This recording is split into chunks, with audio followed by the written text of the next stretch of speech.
Good morning, চলে এলাম নতুন একটি মিনি ব্লগ নিয়ে। এটা হচ্ছে রবিবারের ব্লগ। তো দেখো আমি এখানে চা বানাচ্ছি, কারণ আজকে কিন্তু আমাদের বাড়িতে মিস্ত্রিদের শেষ কাজ।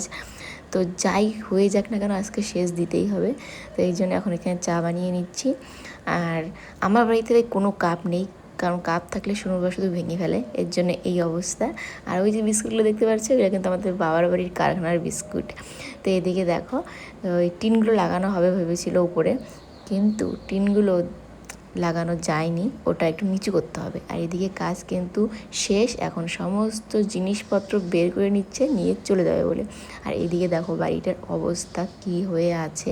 তো আমি ভাবছি এখন এই বাড়িটাকে একটু পরিষ্কার করে নেব, কারণ সকালবেলা আমি টাইম পাই না, দেরি হয়ে যায় সোনুর যেহেতু স্কুল সকালে।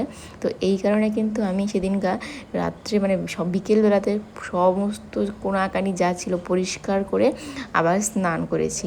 তো এদিকে দেখো বাড়ির সামনে এখনও বালি আছে, এদিকে পাথরগুলো আছে, সমস্ত জিনিস ঝেড়ে ঝুড়ে বাড়ির ভেতরে নিয়ে স্নান টান করে সন্ধ্যাবাতি দিয়ে বাবার বাড়িতে চলে আসি।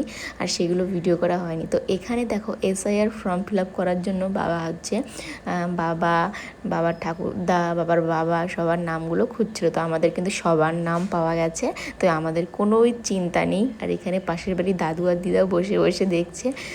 দেখো বাবা সব দাগ করে রাখছে, তো আমাদেরকে কোথাও ভাঙাতে পারবে না। আমরা ইন্ডিয়ার একদম প্রুফ আছে, সেই 2002 সালের আগের থেকে বাবা, তারপরে দাদু, এদের ভোটার লিস্টের নামও আছে। তো নো টেনশন। তো চলো আজকের মিনি ব্লগটা এই পর্যন্ত, দেখা হবে নতুন একটি ব্লগে, কারণ সেদিন আমি অনেক কাজে ব্যস্ত ছিলাম, ঠিকমতো আর ভিডিওই করতে পারিনি। কদিন থেকে এতটাই ব্যস্ত হয়ে পড়েছি যে খাওয়া দাওয়ার সময়টাও ঠিকমতো পাচ্ছি না, জানো এরকম হয়েছে আর কি।